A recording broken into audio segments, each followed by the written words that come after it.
हाँ जी, good morning साਰਿਆਂ ਨੂੰ। ਅੱਜ ਅਸੀਂ ਫੇਰ ਕਲਾਸ 10th ਦਾ ਜੋ ਪਾर्ट 4 है, जो ਅਸੀਂ क्वेश्चन पेपर वास्ते एक सीरीज शुरू की थी, वो ਅਸੀਂ ਕਰਨ ਜਾ ਰਹੇ ਹਾਂ। ਤੇ ਉਸ ਦੇ ਵਿੱਚ ਜੋ ਸਾਡਾ ਅਗਲੇ ਕੁਝ ਕੁਐਸਚਨਸ ਆ ਉਹ ਰਹਿ ਗਏ ਵੇ, ਉਹ ਅਸੀਂ ਕਰਨ ਲੱਗੇ ਵੇ। ਪਾर्ट 4 ਕਲਾਸ 10th ਦੇ ਇੰਪੋਰਟੈਂਟ ਕੁਐਸਚਨ ਪੇਪਰਸ ਤੇ ਉਹਦੇ ਵਿੱਚ ਜਿਹੜੇ ਵੀ ਕੁਐਸਚਨਸ ਆ ਸਾਡੇ ਵਾਸਤੇ ਇੰਪੋਰਟੈਂਟ ਹੈ, ਉਹਦੇ ਰਿਲੇਟਡ ਜੋ ਸਾਡਾ ਕਨਸੈਪਟ ਹੈ ਉਹ ਸਭ ਕੁਝ ਅਸੀਂ ਅੱਜ ਫੇਰ ਦੁਬਾਰਾ ਤੇ ਪਾर्ट 4 ਦੇ ਵਿੱਚ ਸ਼ੁਰੂ ਕਰਨ ਲੱਗੇ ਵੇ। वीडियो में शुरू करने से पहला मैं फिर कहूँगा कि प्लीज़ इस चैनल को बाद के बाद सबसक्राइब करो, इस वीडियो को लाइक एंड शेयर करो, तो सब के बाद इस चैनल को सबसक्राइब करो ताकि सारे तक ये वीडियो पहुँच सके। चलो असं शुरू करते हैं अज का अपना topic. A B C and D B C are two triangles having same base B C. कहते देखो साडा क्वेश्चन है कि ए बी सी ते डी बी सी, ये देखो दो ट्रायंगल है, ए बी सी भी ट्रायंगल है, डी बी सी भी ट्रायंगल है। इन्होंने दोहा ट्रायंगल जो बी सी नाम का बेस है, ये क्या है दोहा वास्ते सेम का। तो असं क्या शो करना कि जो इस ए बी सी इस ट्रायंगल का एरिया है, डी बी सी जो इस ट्रायंगल का एरिया है, वो किहदे बराबर आ जाए, ए ओ अपॉन डी ओ। देखो सब से पहली गल, अगर असं CBSE के पैटर्न के अकॉर्डिंग देखिए तो CBSE से चैप्टर 6 की जो 6.4 से 6.5 दो एक्सरसाइजा है, ये दोनों एक्सरसाइजा साडी कट गई, लेकिन एरिया रिलेटेड क्वेश्चन है। हुण अगर तुम ये समझोगे कि ये भी एरिया रिलेटेड वही क्वेश्चन है तो ये उदा दे नहीं है, ये बिल्कुल अलग गए, ठीक है। इस खातर 6.3 को ही डील करने वाले क्वेश्चन का जो कंपलैक्स वे थोड़ा जा पाता वा। इस खातर साडा क्वेश्चन है कि ए बी सी ट्रायंगल का area, D B C triangle का एरिया किहदे बराबर आ जाए, ए ओ अपॉन डी ओ के बराबर आ जाए, ठीक है। तो असं इस कंस्ट्रक्शन करनी, सबसे पहला कंस्ट्रक्शन क्या करनी, असी एक ए एम नाम का परपेंडिकुलर ड्रॉ करना, किहदे पर, बी सी पर, ते एक डी एन नाम का परपेंडिकुलर ड्रॉ करना, ये भी किहदे पर कीता, असी बी सी पर कीता, ठीक है। हुण ध्यान दे नाल असी काम करना, सबसे पहला ए ओ एम प्रूफ आ गया साडा in triangle A O M अते ट्रायंगल केड़ी है, D O N, triangle D O N. असी ना दोहां नूं क्या करते, सिमिलर करते हैं। हुण ए ओ एम दे विच एंगल एम का ते डी ओ एन जो एंगल एन का, ये दोनों क्या आ गए 90 डिग्री है। उसके बाद इस दे विच भी एंगल ओ है, इहदे विच भी एंगल केड़ा गा, एंगल ए ओ एम का ते इच डी ओ एन, ये दोनों बराबर है क्योंकि देखो ये दोनों केड़े एंगल है, पता ही होना सारे नूं, वर्टिकल ओपोजिट एंगल है। तो अगर ये दोनों बराबर है तो असं कह सकते कि यह ए क्राइटेरिया दे नाल, ए क्राइटेरिया नाल ये दोनों ट्रायंगल क्या हो गया, सिमिलर हो गए। जेडी साडी ट्रायंगल है ए ओ एम ये सिमिलर हो गई किते डी ओ एन दे। अगर ये सिमिलर होगी तो असं कह सकते कि ये साइडां प्रोपोर्शनल होंगी, क्योंकि कोई भी ट्रायंगल सिमिलर होगी तो उसकी साइड्स क्या होंगी, प्रोपोर्शनल होंगी। तो प्रोपोर्शनल मतलब असं कह सकते ए ओ अपॉन डी ओ, ये किहदे बराबर होना, A M upon D N. असं क्या कहा कि अगर ये दोनों ट्रायंगल सिमिलर है तो इहदियां साइडां ए ओ दे नाल डी ओ, ए एम दे नाल डी एन, ये क्या होगी साडियां प्रोपोर्शनल हो गई। हुण अगर ये प्रोपोर्शनल हो गई, हुण असी मेन क्वेश्चन साडा क्या है, असी इन्हां दे एरिया की रेशियो पता करनी। तो देखो area of A B C, area of D B C, दसो क्या होना, ए बी सी का एरिया, ए बी सी का, क्योंकि आ सी परपेंडिकुलर ड्रॉ किया वा तो हाफ इंटू बेस क्या है साडे वास्ते बी सी इंटू हाइट क्या है साडे वास्ते A N, AD D B C वास्ते बी सी क्या है साडे वास्ते बेस हाफ इंटू बेस क्या है बी सी ते हाइट क्या है साडे वास्ते डी एन। ध्यान नाल देखो जिहड़ी साडी ट्रायंगल है ए बी सी, इस दे वास्ते अगर आ परपेंडिकुलर है तो आ इस बेस पर बनया वाला हाफ, आ हो गया बेस ते आ हो गई साडी हाइट। अगर डी बी सी की गल करिए तो आ परपेंडिकुलर तो आ क्या हो गया, उसदे वास्ते बेस हो गया, हाफ ना हाफ कट गया, बी सी कट गया, इत्थे क्या बच गया ए एन ते दूसरे पासे क्या बच गया, डी एन बच गया। तो इसका मतलब कि साडा area of A B C, area of D B C किहदे बराबर आ गया, A N upon D N. लेकिन मैंने दसो A M upon D N किहदे बराबर है ए ओ अपॉन डी ओ दे। तो अगर मैं पहले नु यूज करा तो A M upon D N किहदे बराबर है ए ओ अपॉन डी ओ। तो अगर ध्यान नाल देखो यही चीज असीं प्रूव करनी थी कि area of A B C area of D B C किहदे बराबर है ए ओ अपॉन डी ओ दे किहदे बराबर आ गया ए ओ अपॉन डी ओ दे। दुआर ते देखो कहते ए बी सी नाम की एक ट्रायंगल है डी बी सी नाम की एक ट्रायंगल है जिसका बेस क्या है सेम है। ਅਸੀਂ ਸ਼ੋ ਕਰਨਾ ਕਿ ਇਹਨਾਂ ਦਾ ਏਰੀਆ ਕਿਹਦੇ ਬਰਾਬਰ ਹੋਣਾ AO ਤੇ DO ਦੀ ਰੇਸ਼ੀਓ ਦੇ ਬਰਾਬਰ ਹੋਣਾ। ਤਾਂ ਅਸੀਂ ਕੀ ਕੀਤਾ ਸਭ ਤੋਂ ਪਹਿਲਾਂ ਇਸ ਟ੍ਰਾਇੰਗਲ ਦੇ ਵਿੱਚ ਸਾਨੂੰ ਪਤਾ ਹੈ ਇਹਦਾ ਏਰੀਆ ਹੋਣਾ half into base into height ਇਹਦਾ ਵੀ half into base into height. ਤਾਂ ਸਾਨੂੰ ਹਾਈਟ ਸਾਡੇ ਪਾਏ ਨਾ ABC ਦਾ ਏਰੀਆ ਹਾਫ ਇਨਟੂ ਬੇਸ ਕਿੰਨਾ ਹੈ BC ਤੇ ਹਾਈਟ ਕਿੰਨੀ ਹੈ AM। ऐसे इस ट्रायंगल वास्ते BBC वास्ते हाफ इनटू बेस कितना है BC हाइट कितनी है DN। तो दोनों का बेस सेम है हाफ सेम है तो AM अपॉन DN आ गया AM अपॉन DN। लेकिन असि क्या शो करना था असि शो करना था AO दे नाल रेशियो क्या शो करनी थी DO। तो इसका मतलब सानू AM अपॉन DN किदे बराबर चाहिए AO अपॉन DO दे। इस खातर मैं आ दो ट्रायंगल को क्या करता सिमिलर करता कितना सिमिलर किया ईच एंगल M का ईच एंगल N दोनों बराबर है ईच एंगल आह वाला ते आ वाला केड़े है वर्टिकल ऑपोजिट। ता ए क्राइटेरियन है ट्रायंगल क्या होगी सिमिलर होगी। ता AO upon DO is equal to AM upon DN के बराबर आ गया। वही चीज नु इथे यूज किया AM अपॉन DN नु AO अपॉन DO लिखता ते असि क्या करना था प्रूव करना था। ठीक है भाई साडा ता साडा सेकंड क्वेश्चन है if AD perpendicular to BC कहंदे अगर आ AD इस BC ਦੇ परपेंडिकुलर हो जाए तो ਅਸੀਂ शो करना AB ਦਾ ਸਕੁਅਰ प्लस CD ਦਾ square is equal to BD ਦਾ ਸਕੁਅਰ प्लस AC ਦਾ ਸਕੁਅਰ। ਹੁਣ ਧਿਆਨ ਨਾਲ ਇੱਕ ਚੀਜ਼ ਦੇਖੋ ਸਾਨੂੰ ਨਾ ਇੱਕ ਕੁਐਸਚਨ ਦਾ ਗਿਵਨ ਹੈ ਕਿ ਆਹ ਇਹਦੇ परपेंडिकुलर ਉੱਪਰ ਤੇ ਸਾਨੂੰ ਇਹਨਾਂ ਸਾਰੀ ਸਾਈਡਾਂ ਦਾ ਕਿਤਨਾ ਕਿਤੇ ਕਿਆ ਲਿਆ ਵਾ ਸਕੁਅਰ ਲਿਆ ਵਾ। ਤਾਂ ਅਗਰ ਅਸੀਂ ਧਿਆਨ ਨਾਲ ਦੇਖੀਏ ਤੇ ਕਿਹੜੀ ਥਿਊਰਮ ਲੱਗ ਰਹੀ ਪਾਇਥਾਗੋਰਸ ਥਿਊਰਮ ਨਹੀਂ ਲੱਗ ਰਹੀ ਕਿਉਂਕਿ ਪਾਇਥਾਗੋਰਸ ਦੇ ਵਿੱਚ ਇਹ ਕਿਆ ਹੁੰਦਾ एंगल 90 ਹੁੰਦਾ ਅਤੇ ਸਾਡੇ ਪਾ ਜੋ ਸਾਈਡਾਂ ਦਾ ਕਿਆ ਹੋਇਆ ਵਾ ਹੁੰਦਾ ਸਕੁਅਰ ਹੋਇਆ ਵਾ ਹੁੰਦਾ।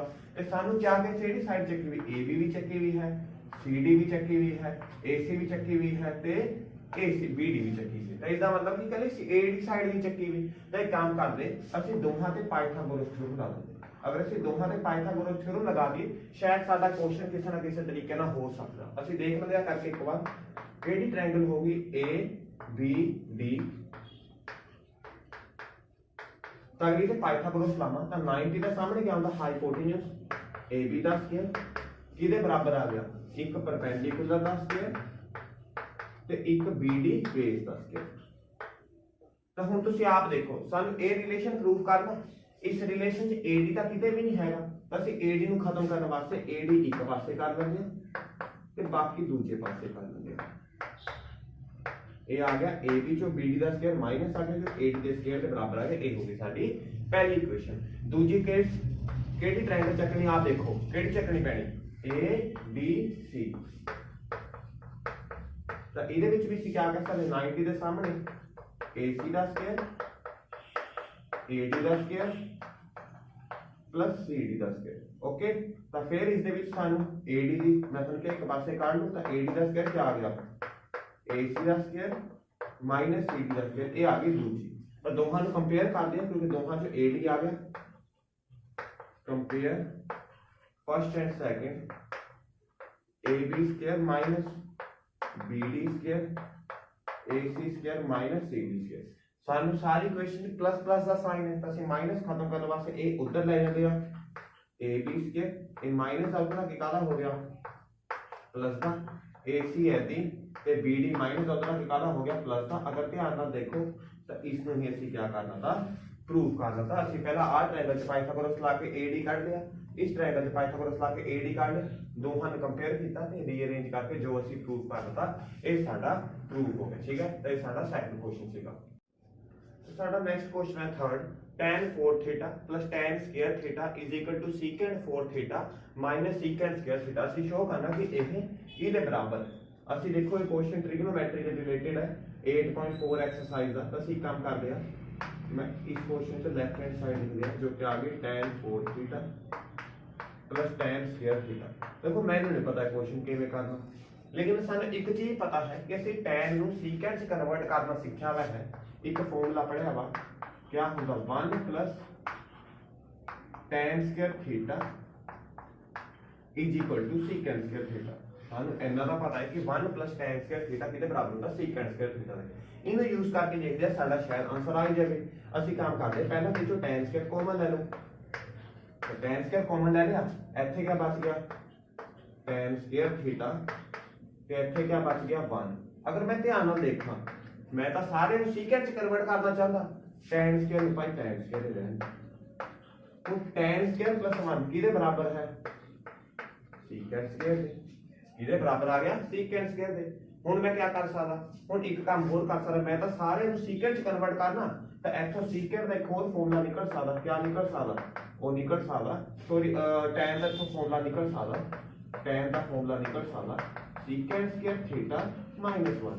देखो मैं 1 + tan स्क्वायर ਨੂੰ ਤਾਂ secant स्क्वायर ਲਿਖਤਾ, ਆ tan स्क्वायर ਬਚ ਗਿਆ ਤਾਂ ਮੈਂ tan स्क्वायर ਨੂੰ ਕੀ ਲਿਖ ਸਕਦਾ secant स्क्वायर -1।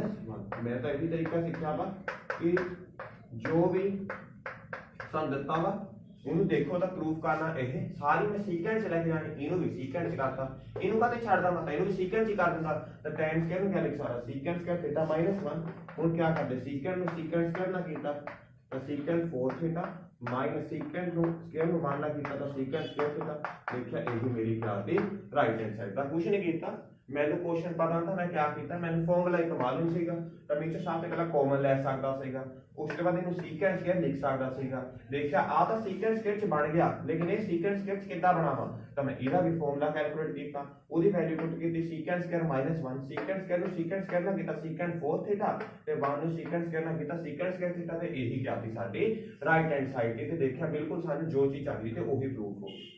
तो साडा नेक्स्ट क्वेश्चन है the volume of right circular cylinder with height equal to radius is 25 1/7 centimeter cube, find height। कहते साडे पास कोई भी राइट सर्कुलर सिलेंडर है जिसकी हाइट इक्वल टू रेडियस है ते उदी वॉल्यूम दे देती हुई 25 1/7 फाइंड हाइट। देखो सानू क्वेश्चन समझण दे विच एक प्रॉब्लम है, हुण इत्थे मैं दसदा क्या प्रॉब्लम हो सकदी। The volume of right circular cylinder with height equal to radius is 25 1/7। ਹੁਣ ਇਹ ਜੋ ਬਹੁਤ ਜ਼ਿਆਦਾ ਬੱਚਿਆਂ ਦਾ ਇੱਕ ਕੁਐਸਚਨ ਪ੍ਰੋਬਲਮ ਹੋਣੀ ਕਿ ਉਹਨਾਂ ਨੇ ਇਸ ਨੂੰ ਹਾਈਟ ਤੇ ਰੇਡੀਅਸ ਮੰਨਣਾ, ਕਿਉਂਕਿ ਕੁਐਸਚਨ ਕਿਹਾ ਵਾ ਹਾਈਟ ਰੇਡੀਅਸ ਦੇ ਬਰਾਬਰ ਹੈ ਤਾਂ 25 1/7 ਉਹਨਾਂ ਨੇ ਹਾਈਟ ਜਾਂ ਰੇਡੀਅਸ ਮੰਨ ਲੈਣਾ। क्वेश्चन क्योंकि पढ़ के लग रहा कि volume of right circular cylinder with height equal to radius is, पता लगदा कि इज किदे वास्ते इदे वास्ते है, लेकिन ये इज है किदे वास्ते है वॉल्यूम वास्ते, क्योंकि हाइट ना रेडियस देने की बजाय क्या है वॉल्यूम है। तो सबसे बढ़िया तरीका क्या है पहचानने का कि अगर थानू इंग्लिश च प्रॉब्लम आ रही कि थानू नहीं समझ आ रहा तो तुसी यूनिट देख लो। हुण सेंटीमीटर क्यूब हमेशा किहदा यूनिट हुंदा वॉल्यूम दा, अगर मैं सेंटीमीटर स्क्वायर कहा तो वो किहदा यूनिट होंदा एरिया दा, अगर मैं कल्ला सेंटीमीटर कहा तो किहदा यूनिट होना वो होना लेंथ ब्रेथ हाइट इन्हां चीज़ां दा। तो इसदा मतलब कि ये जो यूनिट दिता ये आप रिप्रेजेंट करता पिया कि ये ना तो हाइट है ना ही रेडियस है बल्कि ये क्या है वॉल्यूम है। तो सानू क्वेश्चन च वॉल्यूम देती 25 1/7 सेंटीमीटर क्यूब के बराबर देती, समझ आ गया कि नहीं? कितनी आ गई 25 1/7 सेंटीमीटर क्यूब दी। तो ਅਸੀਂ ਇਹਨੂੰ ਪਹਿਲਾਂ ਸੋल्व ਕਰ ਲੈਂਦੇ ਹਾਂ ਜਨਰਲ सेंटीमीटर क्यूब 25 मल्टीप्लाई 7 कितने हो गए साढ़े पास 50 है 175 प्लस 1 176/7 नाल क्या आ गया साढ़े पास सेंटीमीटर क्यूब के बराबर आ गया। ਤੇ ਹਾਈਟ ਰੇਡੀਅਸ ਦੇ ਬਰਾਬਰ ਹੈ तो इसमें x मान लेंगे। तो सानू वॉल्यूम पता ही है, हुण वॉल्यूम किहदी दित्ती भी सिलेंडर दी, एक किसदी दित्ती भी सर्कुलर सिलेंडर। तो सिलेंडर की वॉल्यूम पता ही होना सारे याद कर लियो 1/3 का पौन दी πr² जो क्या देता हुआ 176/7 देता हुआ। तो पाई की वैल्यू होगी 22/7। आर ने भी क्या मैंने अब मैं एक्स का स्क्वायर, एच ने क्या मैंने अब एक्स का स्क्वायर इज इक्वल टू 176/7 के बराबर आ गया। तो x square into x cube 176/7 multiply 7 उधर आके क्या हो गया मल्टीप्लाई तो 22 क्या हो गया डिवाइड। इनू असं इहदे नाल कट्टिया 22 2 के टेबल से कट्टिया तो कितना आ गया 11। इनू असं 2 के टेबल से कट दिया तो कितना आ गया साढ़े पास 16 8 पर 16 8 पर 11 8 ਦਾ 1 ਤਾਂ x क्यूब ਕੱਟ ਕੇ ਕਿੰਨਾ ਆ ਗਿਆ ਸਿਰਫ 8 ਤੇ 8 ਕਿਹਦਾ ਕਿਊਬ ਹੁੰਦਾ 8 ਕਿਹਦਾ ਕਿਊਬ ਹੁੰਦਾ 2 ਦਾ ਕਿਊਬ ਨਾਲ ਕਿਊਬ ਕੱਟਿਆ x ਦੀ ਕਿੰਨੀ ਵੈਲਿਊ ਆ ਗਈ 2 ਤੇ x ਦੀ ਵੈਲਿਊ 2 ਆ ਗਈ ਸਾਡੇ ਹਾਈਟ ਪੁੱਛੀ ਵੀ ਹਾਈਟ ਵੀ x ਹੈ ਰੇਡੀਅਸ ਵੀ x ਹੈ ਤਾਂ ਹਾਈਟ ਕਿੰਨੀ ਆ ਗਈ ਸਾਡੇ ਵਾਸਤੇ x ਜੋ ਕਿੰਨੀ है 2 यूनिट क्या आ गया सेंटीमीटर। देखो साढ़े सबसे बड़ी क्वेश्चन वो इजी था बस ये था कि ए क्या है तो यूनिट तो पता लग गया वॉल्यूम हाइट ते रेडियस बराबर मान ले x पाई r स्क्वायर है 176/7 पाई की वैल्यू 22/7 x स्क्वायर एडी x ਨੂੰ x पुट करता 176/7 x क्यूब ਦੀ ਵੈਲਿਊ ਸੋਲਵ ਕਰਕੇ 8 ਆ ਗਈ 8 ਦਾ ਕਿਊਬ ਹੁੰਦਾ 2 ਦਾ ਤਾਂ x ਨੂੰ ਵੀ ਅਸੀਂ 2 ਮੰਨਿਆ ਉੱਥੋਂ ਸਾਡੀ ਹਾਈਟ ਕਿੰਨੀ ਆ ਗਈ 2 ਸੈਂਟੀਮੀਟਰ ਅਗਰ ਰੇਡੀਅਸ ਪੁੱਛਣਾ ਦੇ ਤਾਂ ਰੇਡੀਅਸ ਵੀ x ਹੈ ਤਾਂ ਰੇਡੀਅਸ ਵੀ ਕਿੰਨਾ ਆ ਜਾਏਗਾ 2 ਸੈਂਟੀਮੀटर ओके।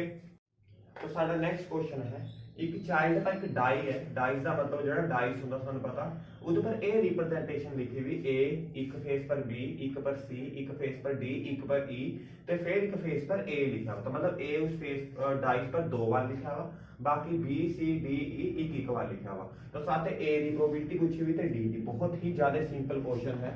देखो तुहानू मैं पहले कहा था एक क्वेश्चन असीं इदां दा पहला भी कीता वा प्रोबेबिलिटी का तो प्रोबेबिलिटी का फॉर्मूला क्या होगा number of favourable terms upon total number of terms. तो अगर देखा फर्स्ट पार्ट की प्रोबेबिलिटी पूछी हुई ए की तो ए नूं कितने इवेंट फेवर करते जा तो ए एक बार है जा तो 2 बार मतलब 2 बार है तो असं प्रोबेबिलिटी फेवर कितने करते पे 2 तो टोटल कितने है साढ़े पास 6 क्योंकि 1 2 3 4 5 6 तो प्रोबेबिलिटी 2/6 अगर काट के देखा तो प्रोबेबिलिटी कितनी आ गई 1/3।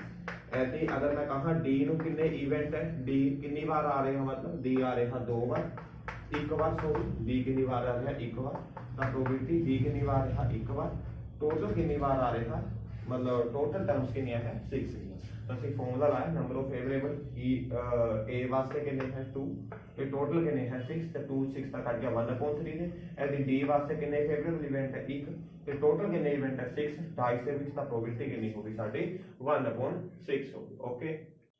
साडा नेक्स्ट क्वेश्चन है साडे पे एक डाटा दिता वा सानू दा मोड पता करन नूं कहा वा कि उहदा मोड कितना है।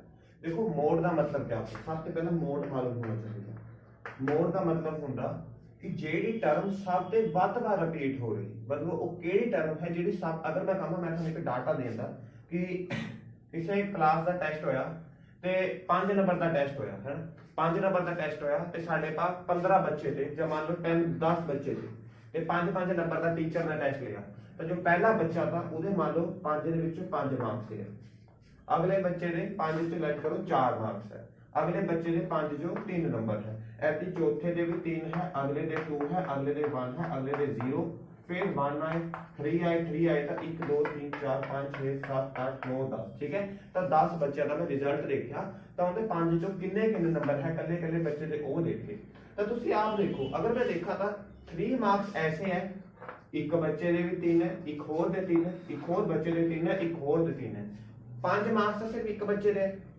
4 मार्क्स भी एक बच्चे दे 2 मार्क्स भी एक बच्चे दे है 1 मार्क्स 2 बच्चों का है 0 मार्क्स भी एक बच्चे का है लेकिन 3 मार्क्स 4 बच्चों का मतलब 3 ऐसा मार्क्स है जो सब से वध बार रिपीट होया तो असं कह सकते कि साडा जो मोड होना वो क्या गा 3 गा सॉरी 4 नहीं 3 गा जो सब से वध बार रिपीट हो रहा ऐ नहीं देखना कितनी बार रिपीट होया असं कहना जो सब से वध बार रिपीट होया और नंबर क्या है 3 तो मोड भी क्या हो गया 3 हो गया तो इन्हें देखते हुए असं कहिए तो मोड क्या होगा तो मोड होता जी टर्म सब से वध बार रिपीट हो रही तो 0 तो लैके 4 तक जो नंबर थे कितनी बार आए 5 बार 4 ते 8 के विचकार जेड़ा भी नंबर है 4 5 6 7 तो कितनी बार आया 7 बार तो आप देखो 12 तो लैके 16 के विचकार जो भी नंबर है वो कितनी बार आ रहा 17 बार आ रहा तो मतलब साडा जो मोड गा वो इहदे विचकार ही लाई करूंगा। तो अगर तुहानू ऐदा दी डिस्ट्रीब्यूशन दित्ती भी है तो तुहाडे मोड पूछ लवे तो मोड का सिंपल फॉर्मूला होंदा याद कर लियो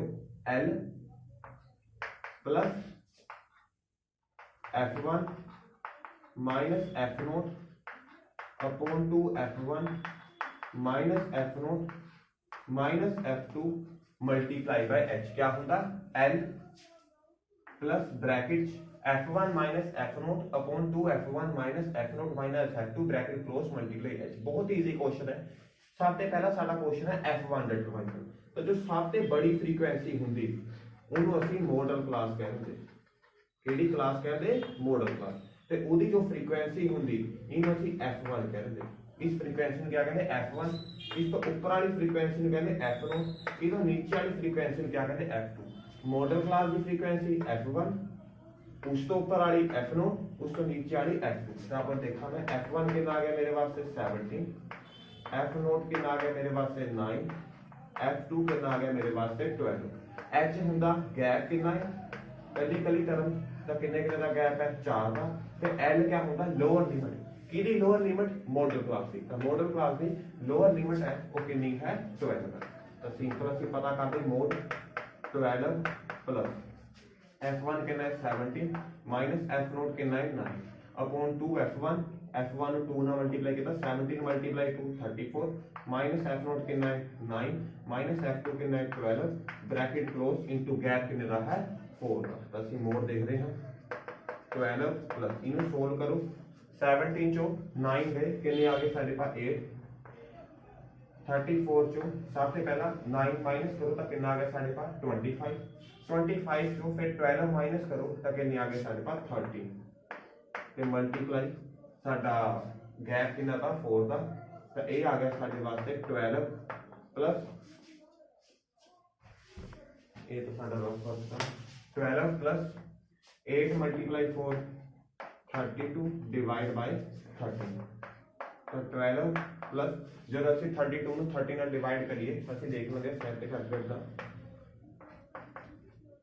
13 2 ਦਾ 26 कितना आ गया 4 ਤੇ 2 6 ਇੱਥੇ ਆ ਗਿਆ ਐਲਸੀਐਮ ਖਤਮ 0 13 52 52 कितना आ गया 8 ਤੇ ਇੱਥੇ सॉरी पॉइंट आ जाना क्यों क्योंकि आप देखो 6 आया था 0 लगाते सी तो क्या आ गया पॉइंट आ गया। तो 2.4 या फोकस ਅਸੀਂ मान लिया तो साडा 12 प्लस 2.4 14.4 पे आ गया साडा मोड आ गया। ओके तो ਅਸੀਂ मोड कितना पता किया सबसे पहला l plus f1 minus f0 upon 2 f1 minus f0 minus f2 multiply h। f1 सबसे बड़ी फ्रीक्वेंसी जो मॉडल क्लास की होनी उन्होंने मॉडल क्लास कहते ऊपर वाली f0 नीचे वाली f2 l lower limit modal class की 12 h गैप कितना है 4 का।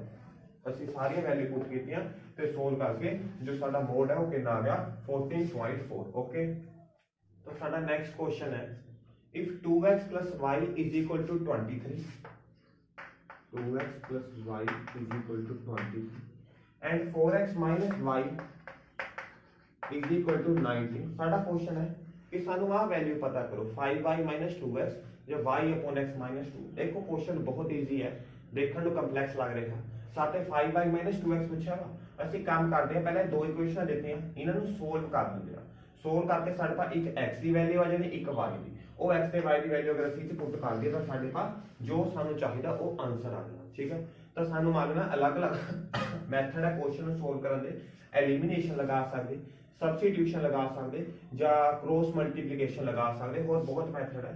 ਅਸੀਂ ਇੱਥੇ ਐਲੀਮੀਨੇਸ਼ਨ ਲਗਾਉਂਦੇ ਕਿਉਂਕਿ ਉਹ ਬਹੁਤ ਈਜ਼ੀ ਲੱਗਦਾ। तो ये सानू दो इक्वेशन दी हुई एलिमिनेशन क्या होता है कोई भी एक वेरिएबल नु एलिमिनेट करना गायब करना कितना गायब करके उन्होंने सेम करके तो हम जो इतने y पहले सेम था तो फिर ਉਹਦੇ साइन अलग अलग करना पैदा तो ਇਹਦਾ साइन प्लस है ਇਹਦਾ माइनस है अलग अलग है कैंसिल करो ਇਹਦੇ ਨਾਲੇ ਕੱਟ ਗਿਆ 4 ਤੇ 2 ਕਿੰਨਾ ਆ ਗਿਆ 6x 23 ਤੇ 19 ਕਿੰਨਾ ਹੋ ਗਿਆ ਸਾਡੇ ਪਾਸ 44। ओके देख लो 9 plus 3 सॉरी ਇੱਥੇ ਗਲਤ ਹੋ ਗਈ 9 ਤੇ 3 12 आ गया ਤੇ ਉਹਦੇ 1 ਆ ਗਿਆ 42 x ਦੀ ਵੈਲਿਊ ਕਿੰਨੀ ਆ ਗਈ 42/6 ਤਾਂ x ਸਾਡੇ ਪਾਸ 7 ਆ ਗਿਆ।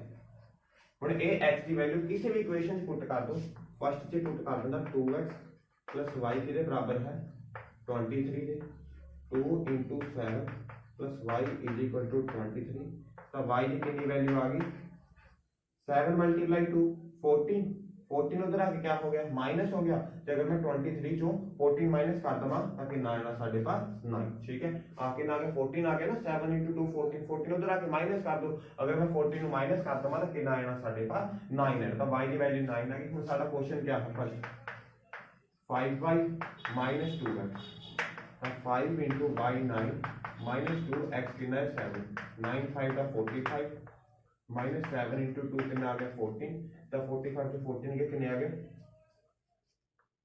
31 हाँ जी है ना कितने आ गए 31 आ गए ऐसे सेकंड पार्ट है साडा कि y अपॉन x माइनस 2 की वैल्यू दसो कितनी है तो y कितना है साडा फिर 9 x कितना है 7 इचो क्या माइनस करना 2 करना ओके तो ये फर्स्ट वैल्यू आ गई second value 9 upon 7 actually 7 LCM कर लेंगे 9 है इधर एलसीएम कितना है 1 इन्हें 7 बनाना बस 7 ना मल्टीप्लाई किया 14 9 चो 14 के कितना आ गया -5 अपॉन क्या बच गया 7 तो ये साडा सेकंड पार्ट हो गया क्या किया दो इक्वेशन हम सोल्व करके x ते y की वैल्यू कड्डी वो वैल्यू पुट करके साडे पास आंसर आ गया तो देखो आज ਅਸੀਂ ਇਹ ਕੁਐਸਚਨਸ ਕੀਤੇ ਅਗਰ ਅਸੀਂ ਕਿਹਾ ਜਾਵੇ ਤਾਂ ਸਾਡੇ ਮੈਕਸਿਮਮ 6 ਕੁਐਸਚਨ ਹੈ ਹੋਰ ਬਚ ਗਏ ਵੇ ਇੱਕ ਸੈਂਪਲ ਪੇਪਰ ਦੇ ਤਾਂ ਨੈਕਸਟ ਪਾਰਟ ਸਾਡਾ ਕੱਲਾ ਹੀ ਕਾਫੀ ਹੈ ਇਸ ਕੁਐਸਚਨ ਪੇਪਰ ਨੂੰ ਖਤਮ ਕਰਨ ਵਾਸਤੇ ਤਾਂ ਸਾਡਾ ਕੱਲ ਨੂੰ ਜਿਹੜਾ ਅਗਲਾ ਕੁਐਸਚਨ ਪੇਪਰ ਹੈ ਉਹ ਕੰਪਲੀਟ ਹੋ ਜਾਣਾ ਠੀਕ ਹੈ ਅਗਲੇ ਪਾਰਟ ਦੇ ਵਿੱਚ ਸਾਡਾ ਇਹ ਕੁਐਸਚਨ ਪੇਪਰ ਕੰਪਲੀਟ ਹੋ ਜਾਣਾ ਤਾਂ ਮੈਂ फिर कहूँगा कि प्लीज इस चैनल को बात